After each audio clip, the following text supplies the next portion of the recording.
changing your life one story at a time. This is the Chicken Soup for the Soul podcast with Editor-in-Chief Amy Newmark. Hey, it's Amy Newmark with your daily dose of Chicken Soup for the Soul inspiration to make you simply happy. We talk a lot about doing what's right and being bold enough to stick up for what you know is the right thing. So I loved a story by Linda Carroll Cobb in our brand new book that goes on sale today, Chicken Soup for the Soul, Inspiration for Teachers. This book is for all those teachers who are trying to do the right thing and need to know that they are indeed making a difference. Linda did something very brave, and then she wondered for a long time if she had done the right thing. Here's what happened. Linda was a young teacher, and she had a student in her public speaking class named Kelly, who was a gifted athlete.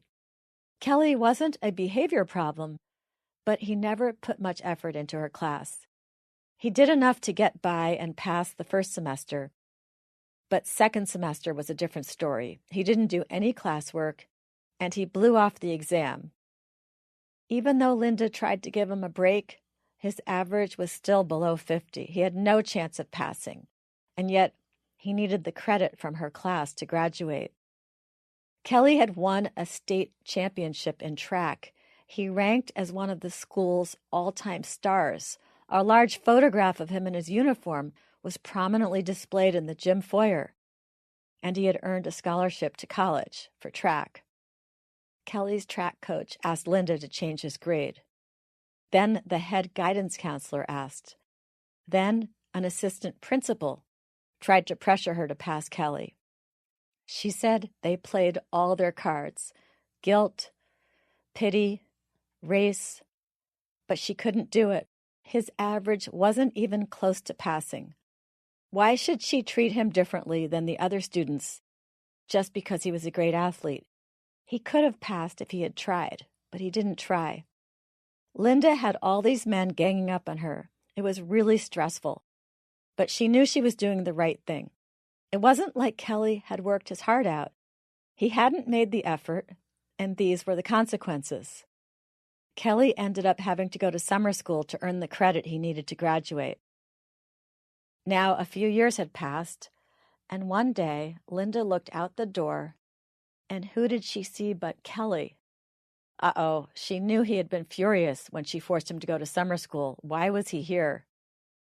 Kelly came into her classroom, and Linda forced a smile and said, "Hi, Kelly, what are you doing here?" "I came to find you," he said. "Oh," she said, worrying about what was going to happen. Was he still furious? Kelly stepped further into the room. "I've needed to do something for a long time." Now Linda was really nervous. Another teacher had actually been threatened by a student who she had failed. She had needed to call the police. Kelly stepped further into the room. And here's what he said. "You know, in my whole life, you were the first obstacle I ever encountered. Because of sports, I kind of slid by. I got away with things. Even with my mother, but not you. No one ever held me responsible for my actions. I blamed you for failing me and keeping me from graduating on time." And then he shook his head. "But I learned an important lesson from you. I learned that I have to be responsible for my own actions." He paused and then grinned broadly. "I needed to come back to thank you." Now Linda was breathing normally again. This was not what she had expected. Kelly continued. "You didn't fail me. I failed," he said, putting his hand to his chest. "You did the right thing." Linda started to cry. Kelly sat on the desk next to her and said, "I wanted you to know that I did go on to college. I competed in track there, too." Linda thanked him for coming, and then, as he was leaving, he turned and said, "I know you don't think I learned anything about public speaking, but I really did." So the title of that story was Consequences, and I thought the story contained a wonderful message for teachers. I was thrilled to have that story for our new book. I'm Amy Newmark. Thanks for listening to the Chicken Soup for the Soul podcast today. Please share it with your friends and family and subscribe to it on iTunes or Podbean so that it automatically downloads into your phone or computer every day.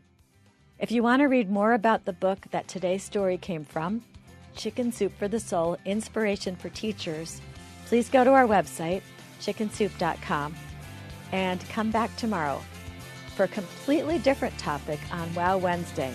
We're going to talk about dreams and premonitions and romance with a couple of very fun stories about love and marriage.